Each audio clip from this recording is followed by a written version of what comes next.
But what if I told you that spinning has always seemed to be deeply connected to the spiritual and the magical? Across history and folklore, spinning has always shown up not just as a simple craft, but as something that is deeply rooted to transformation, power, and sometimes even danger. So join me as we step into the tangled and somewhat dark world of spinning. So if you're new here, I'm Matt. I am an avid knitter. I love everything dark and mysterious, and I always make these videos on kind of the dark aspects of the fiber arts world. It being spinning, it being knitting or crochet. I want to do it. So if that's a bit of you, feel free to subscribe, and let's get back to the video. So the history of spinning goes back thousands and thousands of years, with some records even suggesting it could go back as far as 30,000 years. Crazy. There was even a discovery a few years ago of a stack of textiles in Cambridgeshire, and they dated the textiles to like Neolithic periods, and they found out that this stack of fibers was actually done as it was a form of plant fiber they used, and it was spliced together and then woven into textiles. So some form of spinning has been around for forever, let's just say. So early versions of spinning actually involved doing it by hand. Some cultures would use a stone or even the thigh. This was called thigh spinning, and they would kind of rub the fibers together and then it would kind of start to twist together. But then you have something called a drop spindle and a distaff. This has been found in so many different cultures throughout the world, and it's not exactly known where this originated from. There has been evidence of this kind of method of spinning throughout history. I'm actually going to put a video here because I can't explain it. I'm not really good with words. So this is how drop spinning would work. So this has been found in so many different cultures throughout centuries, I guess. And then we have the invention of the spinning wheel, which again isn't 100% where this was actually invented. There has been recorded spinning wheels found in India and in the Middle East. It's thought it did originate in the Middle East, but again, it's not 100% known. If that is wrong, please let me know in the comments, because I've read so many different sources that I'm like, I don't know which one's right, so I'm just going to be very vague on the dates. But one thing that does remain certain is that this was mainly done by women across cultures. There has been some mentions of men spinning in ancient Egypt and in other cultures, but it was mainly done by women. Girl power. And spinning is something that little girls would be taught how to do from a very, very young age. So little girls would be taught how to use a drop spindle, and then when they kind of perfected that, they would then move on into the spinning wheel. And this work was very, very monotonous. It was very repetitive, and it was very time consuming. And it was sometimes done in large groups. So women would come together to get the shit, not actual shit. They would get the goodies, and then they would kind of just sit and it was kind of like a social aspect of work. And it's not at all surprising where we start to see these stories around spinning, because if you've got a group of girls coming in the circle and they're just vibing, they're going to be telling stories, gossip. It's like the Desperate Housewives, but it's for spinning. I would fucking watch that. And being a good spinner was being a good hardworking woman. But in terms of looking at the economic side of spinning, by the Middle Ages it was a full-on industry, because cloth production was relying on thread, and the only way to get thread was to spin it. These whole industries were kind of very dependent on the work of women. Girl power. So women usually spun at home, and then merchants would come and collect it, and they'd obviously get profit.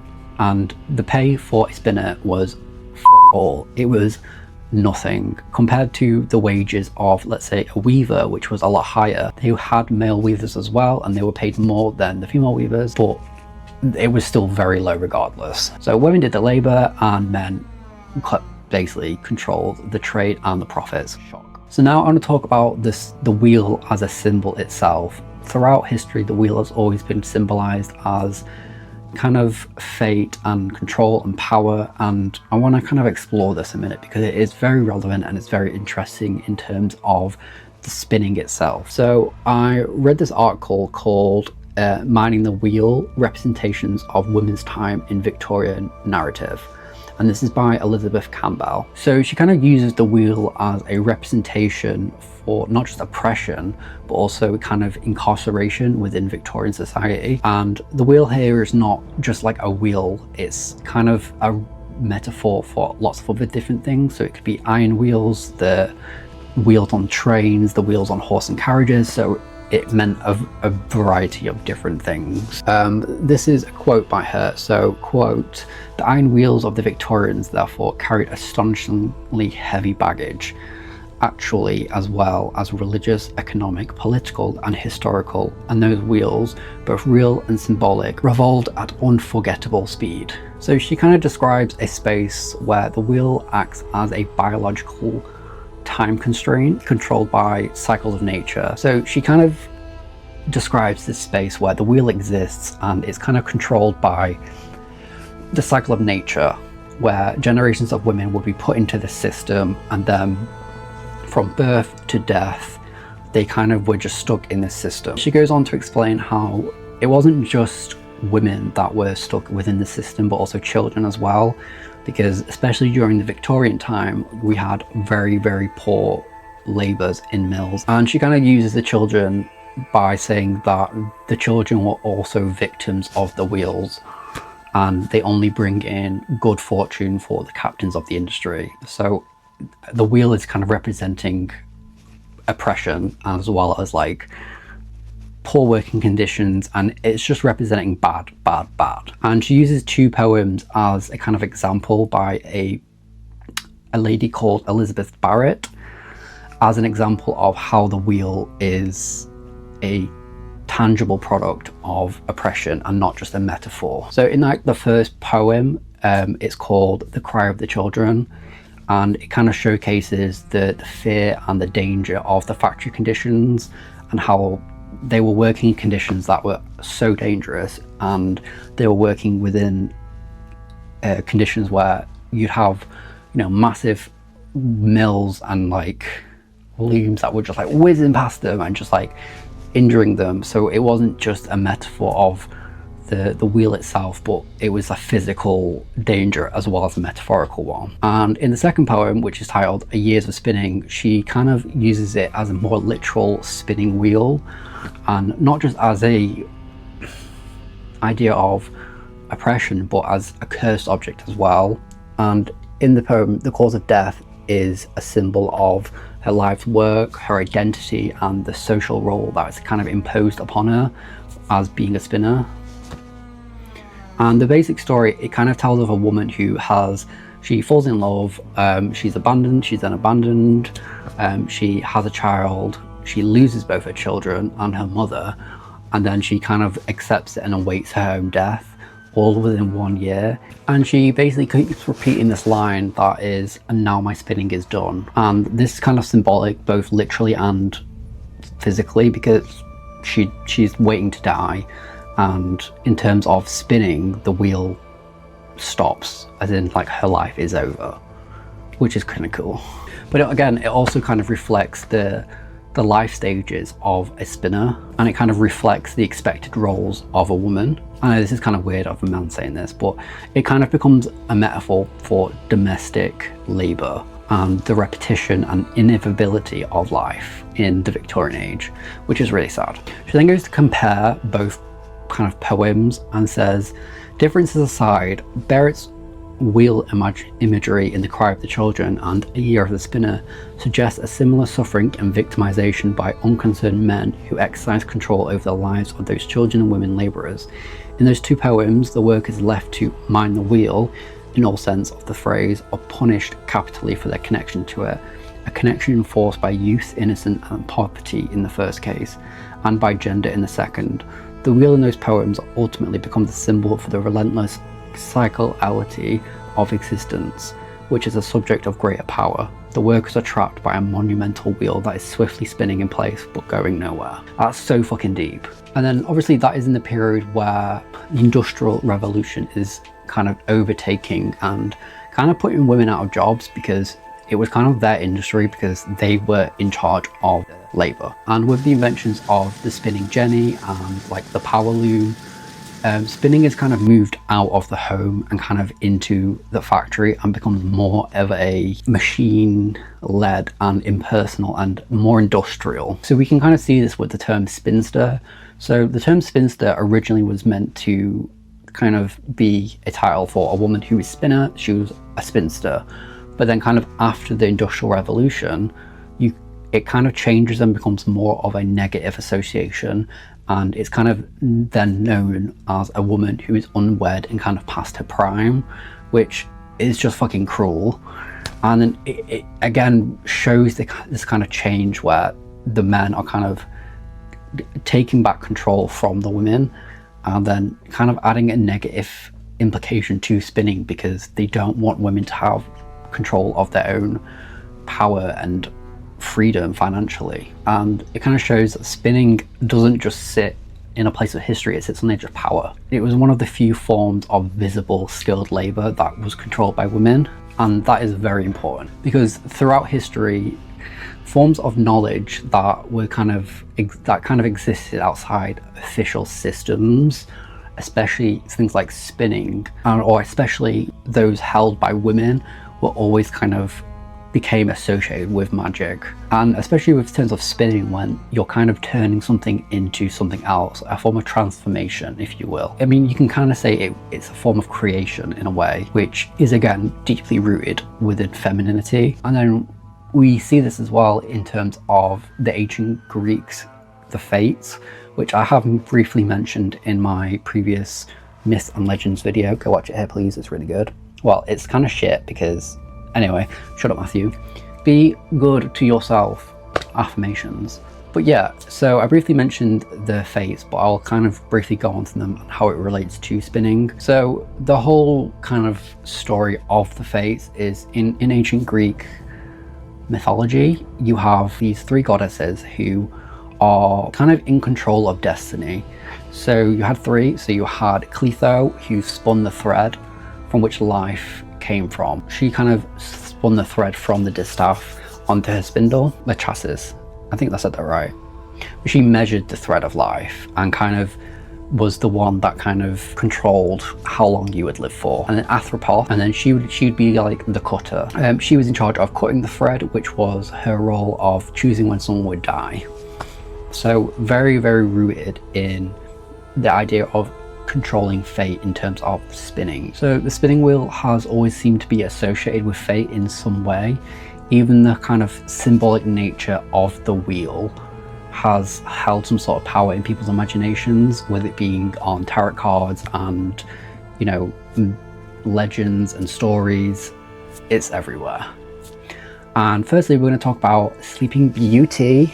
So Sleeping Beauty, I'm gonna briefly kind of give you a rundown of the story of Sleeping Beauty. There are so many different versions. I didn't know how many versions they were, but we're just gonna stick with the classic Disney version because I was gonna talk about the darker versions, but they're a bit like,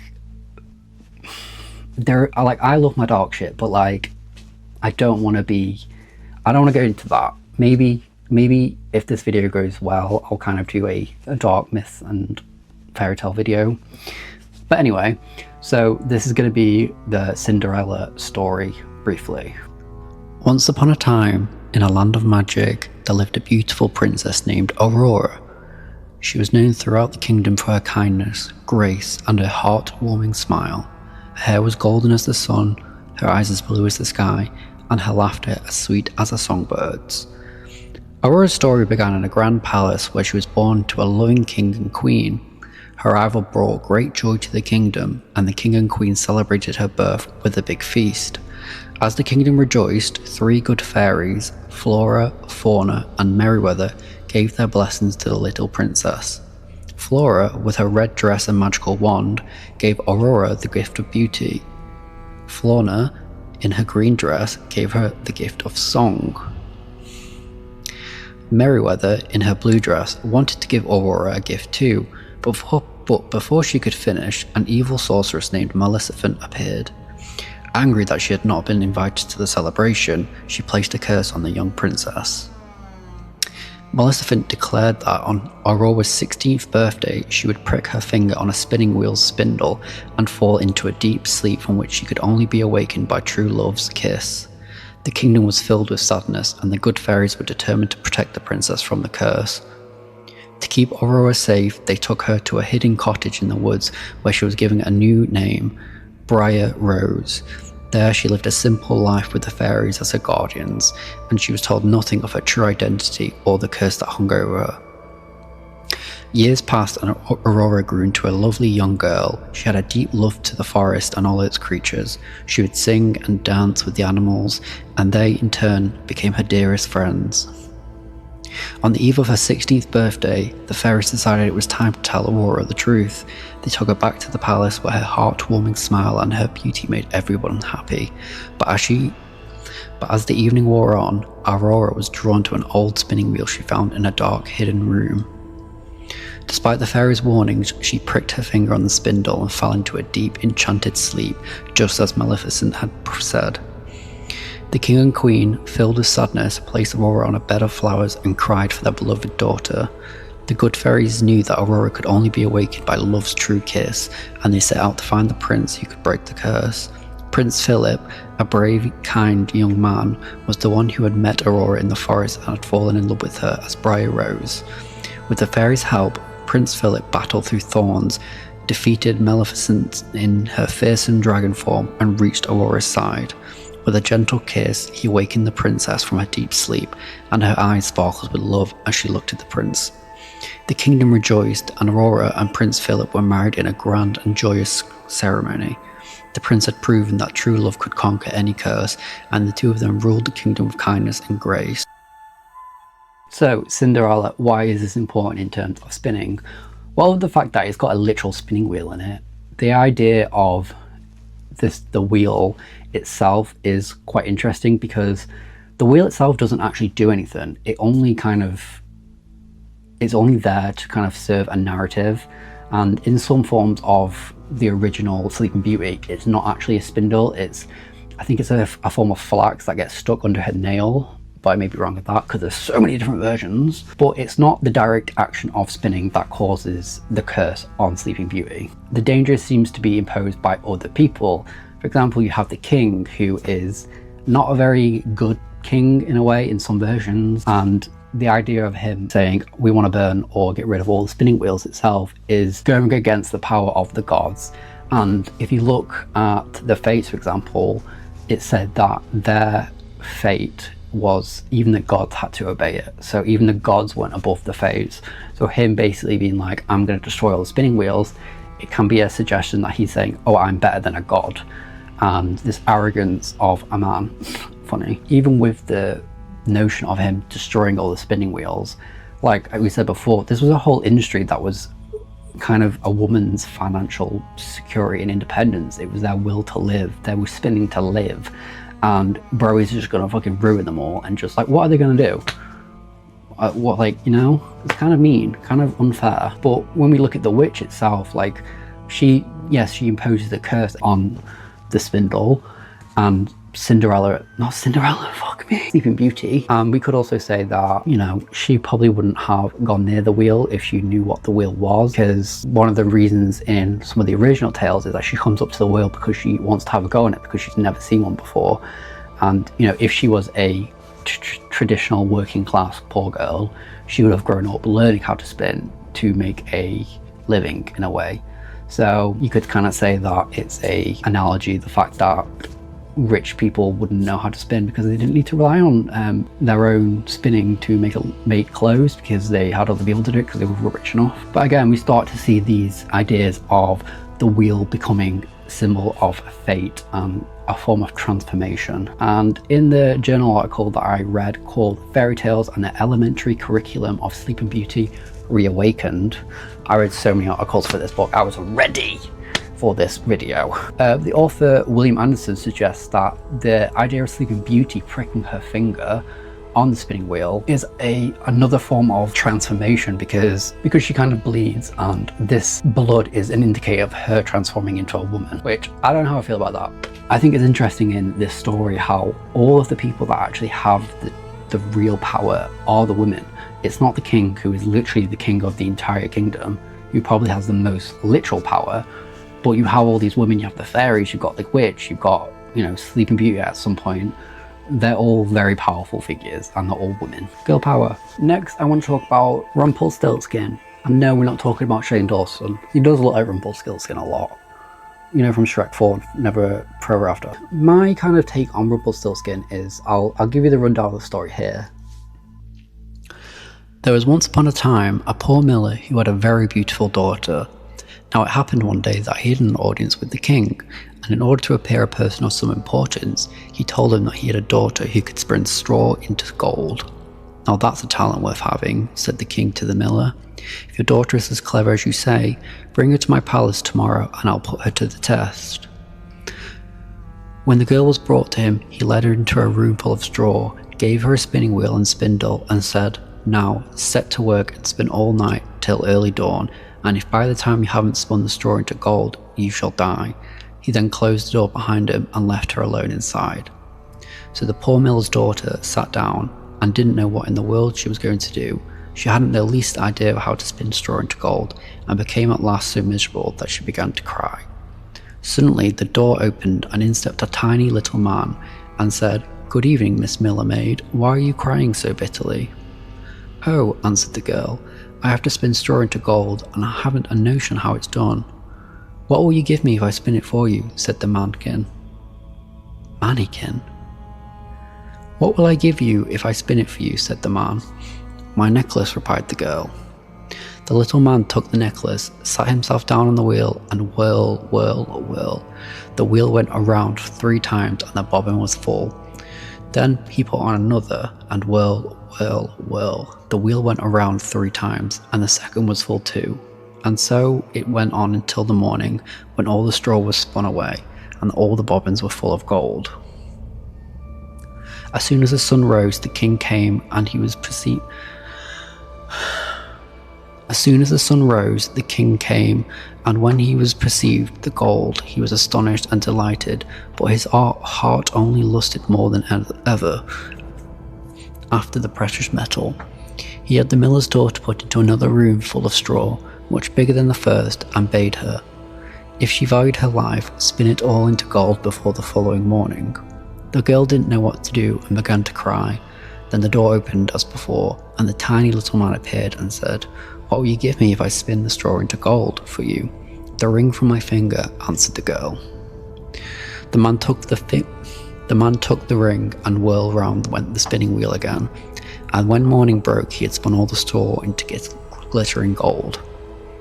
The king was pleased beyond measure at the sight, but his greed for gold was still not satisfied, and he had the miller's daughter brought into yet another bigger room full of straw, and said, you must spin all this away in the night, but if you succeed this time, you shall become my wife.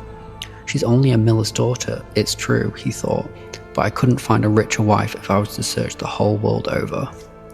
When the girl was alone, the little man appeared for the 3rd time and said, what will you give me if I spin the straw for you once again? I have nothing more to give, answered the girl.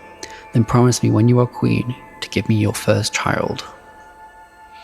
Who knows what may not happen before that, thought the miller's daughter, and besides, she saw no other way out of it, so she promised the man what he demanded, and he set to work once more and spun the straw into gold. When the king came in the morning and found everything that he had desired, he straightway made her his wife, and the miller's daughter became a queen. When a year had passed, a beautiful son was born to her, and she thought no more of the little man, till all of a sudden one day he stepped into her room and said, now give me what you promised. The queen was in a great state and offered the little man all the riches in the kingdom if he would only leave her the child. But the man said, no, a living creature is dearer to me than all the treasures in the world. Then the queen began to cry and sob so bitterly that the man was sorry for her.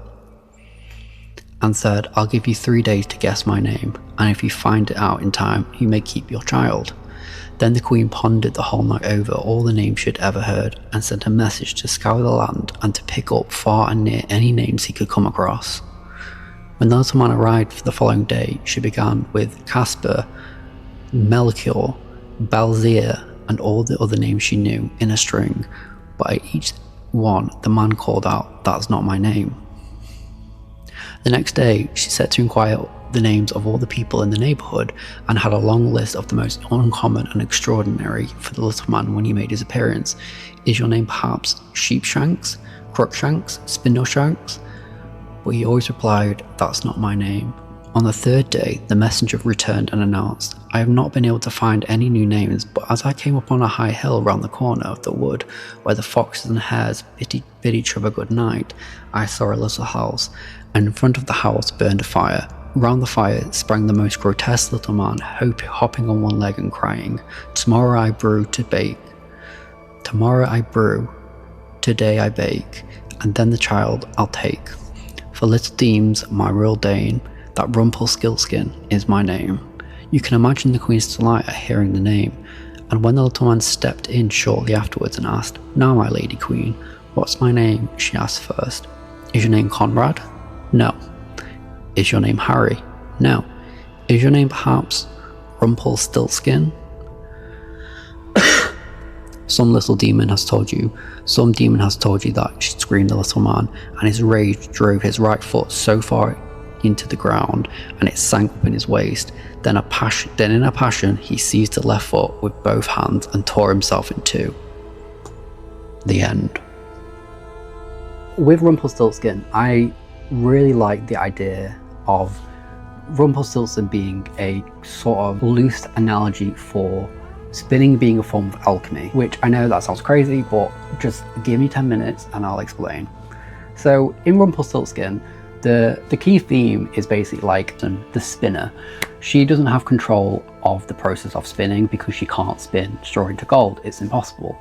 But the idea of spinning a material into another material is sort of like a form of alchemy, because it's a form of transformation. And if you don't know what alchemy is, it's basically the idea of turning base metals into something else. So a lot of people use the analogy of turning lead into gold. So it's turning something that isn't necessarily valuable into something that has value, which is literally spinning. I'm just saying, it literally is. Like, you're turning fibers which aren't valuable at all into thread, which increases the value. But when you have loads of thread, you can make cloth, which cloth would be very valuable back then. Just saying. And I think Rumpelstiltskin, in the most simplest of terms, is kind of a man taking credit for a woman's work, or just kind of doing a woman's job in a way, and being like, I can do it better than you, and then trying to basically fuck her over, which, you know, it could be seen as an analogy for the spinning, industrialization of spinning. I think as well, going deeper into the alchemy analogy that I keep harking on about because I feel smart, that this is a form of transformation. Alchemy is a form of transformation, which is the same as what the spinning wheel and spinning in general has always been a metaphor for, is transformation. And kind of culturally, it carries a symbol of like creation, order, and even control, because alchemy is it's practiced in secret in a way, and it's always controlled by men. It's all about acquiring knowledge. And I mean, this is kind of very similar to spinning in a way, because you are transforming something. It is done in the home, or originally it was done in the home, and it requires lots of skill and experience, which is the same with alchemy. So we can say that spinning is sort of like a domesticated version of alchemy, but it's a powerful transformation process that was overlooked because it was done by women. And I think Rumpelstiltskin is a perfect example of this. Is, you know, a woman who is dealt this impossible task of turning straw into gold, and she's like, absolutely like, fuck, I'm fucked, I can't do this, what the fuck. And then a man comes along being like, I got you, girl, we're gonna do this. Spins and spins and spins, and then just fucks her over. If that's not like the perfect metaphor for spinning, I don't know what is. And alchemy. I think as well, this whole time Oh, I'm dying. They're gonna get me. I'm gonna have to take a drink, I'm sorry, I'm dying. But I think this will tie quite nicely into why spinning is always thought of being a form of magic or witchcraft in general.